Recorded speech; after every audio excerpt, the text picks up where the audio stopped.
I never thought I'd be the kind of man who checked his wife's phone. But trust isn't something that dies all at once. It rots slowly like fruit left too long in the sun.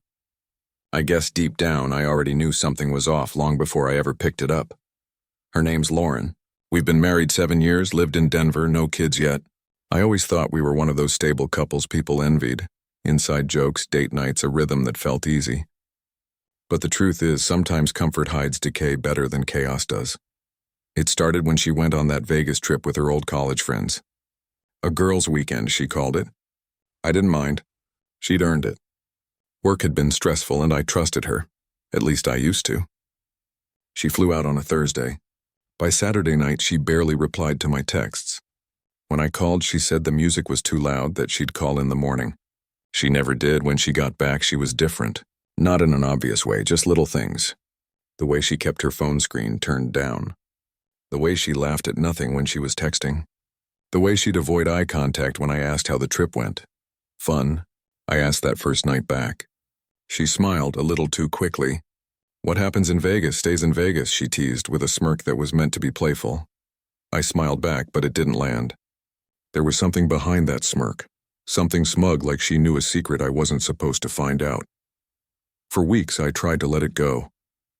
I told myself I was being paranoid, that I was imagining things because of late nights at work and too many half-finished conversations. But one night, she fell asleep with her phone unlocked on the couch. A message popped up from someone named Mike. Still thinking about that night? Vegas was wild. You were trouble in the best way. My chest went cold. I stared at the words like they were written in another language. I didn't scroll. I didn't want to see more. I just sat there watching her sleep, wondering when exactly the person lying next to me had become a stranger. The next morning, I didn't say anything. I went to work, came home, pretended everything was normal. I was collecting pieces, not confrontation. Sometimes the truth needs a bit of silence before it hits hard enough. Over the next few days, I noticed more. Deleted texts, Instagram DMs that disappeared. She'd take her phone to the bathroom, even while brushing her teeth. One night, she said she was going out with coworkers. When she came home, her perfume smelled different. Not bad, just not hers. I started sleeping worse. The kind of restless where your body's still but your mind won't stop pacing. Every time she smiled at her phone, my stomach turned.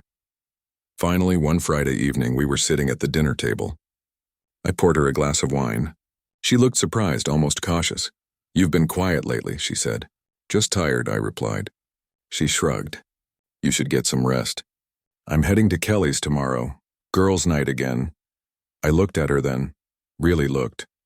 The way she avoided my eyes. The way she tucked her hair behind her ear the same way she used to when she lied to her mom in college. I'd seen it 100 times back then, thought it was cute. Now it looked rehearsed. The next day, I didn't say anything when she left. Instead, I drove to her favorite bar on the other side of town, the one she said she never goes to anymore. I parked across the street, and there she was walking in. Not with Kelly, with a man, tall brown hair, the kind of easy confidence that makes people lean closer when they talk. She laughed when he touched her hand. That same laugh, the one I hadn't heard in months. I sat there for almost an hour, engine off, watching through the windshield. I didn't feel rage or sadness. Just a quiet kind of clarity that hurts more than any fight could. When she finally came home past midnight, I was sitting on the couch. She froze when she saw me. "How was girls' night?" I asked. She hesitated, then smiled. Forced, brittle. "Good, why?" I held her gaze. Because Mike seemed like good company. Her face drained of color. She blinked, like her mind was scrambling for a story that would still make sense. Then she laughed, soft, shaky. She smirked. "What happens in Vegas stays in Vegas." I looked at her, calm. "You mean Mike? That's no secret anymore." For a long second, the room was silent except for the sound of the refrigerator humming. Lauren's smirk faded, replaced by something caught between fear and defiance. She folded her arms, but I could see the tremor in her fingers. "You're being ridiculous," she said finally, her voice sharper than usual. "It was just a joke." "You're blowing this out of—" "I saw the messages," I interrupted quietly. "You and Mike, Vegas was wild. You were trouble. That ring any bells?" Her lips parted, then pressed together. She stared at the floor. When she finally spoke, it wasn't an apology. It was an excuse. It didn't mean anything. It was just fun. I'd had too much to drink. I let out a short breath that almost sounded like a laugh. So that's what I am to you now?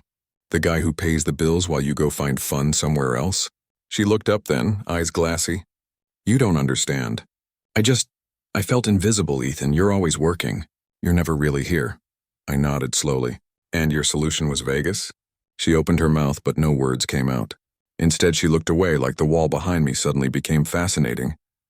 That silence said everything. I stood up, not in anger, but because sitting felt impossible. You could have told me you were lonely. You could have said anything, but you didn't. You just went and made it permanent. Her voice cracked. It wasn't permanent. It was a mistake. I met her eyes. A mistake is forgetting an anniversary, not another man's hotel room. She flinched.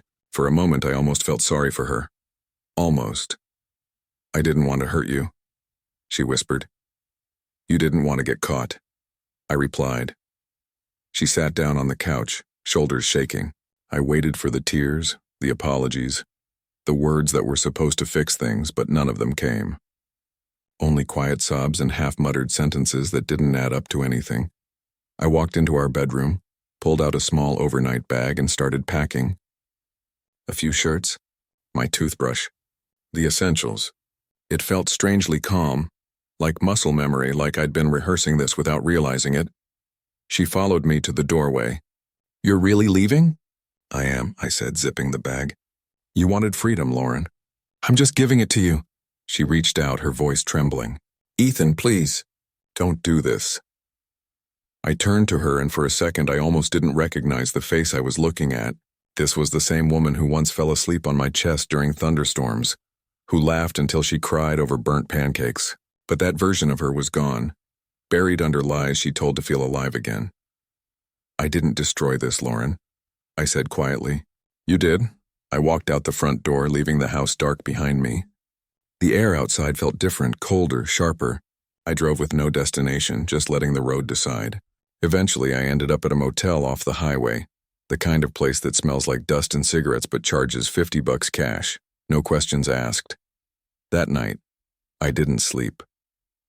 I scrolled through old photos on my phone. Vacations, birthdays, little smiles that once felt so genuine.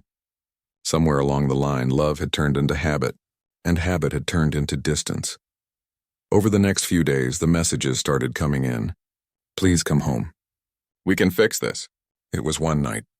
Don't throw everything away, but she didn't get it. It wasn't about Vegas, it wasn't even about Mike. It was about respect. The quiet kind you don't notice until it's gone. Once that's broken, you can glue it back together, but the cracks always show. I didn't reply to her texts. I didn't answer her calls. I spoke to a lawyer instead, the same calm way I would book a flight.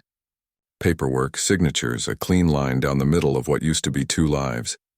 A month later, she showed up at the diner where I sometimes had breakfast. I saw her through the window before she spotted me. She looked smaller somehow, like the confidence she wore as armor had started to slip. When she came in, she smiled nervously. Hey, she said softly. You look good. I set down my coffee. You too. I've been thinking, she started, about us. About everything. I made a mistake, Ethan. I miss you. For a moment, the old ache stirred in my chest. But it wasn't love anymore. It was nostalgia, grief wearing a familiar face. I miss who we were, I said. But that version of us doesn't exist now. Her eyes filled, but I didn't look away. Sometimes compassion means telling the truth plainly. She nodded, wiped a tear, and whispered, What happens in Vegas stays in Vegas, right?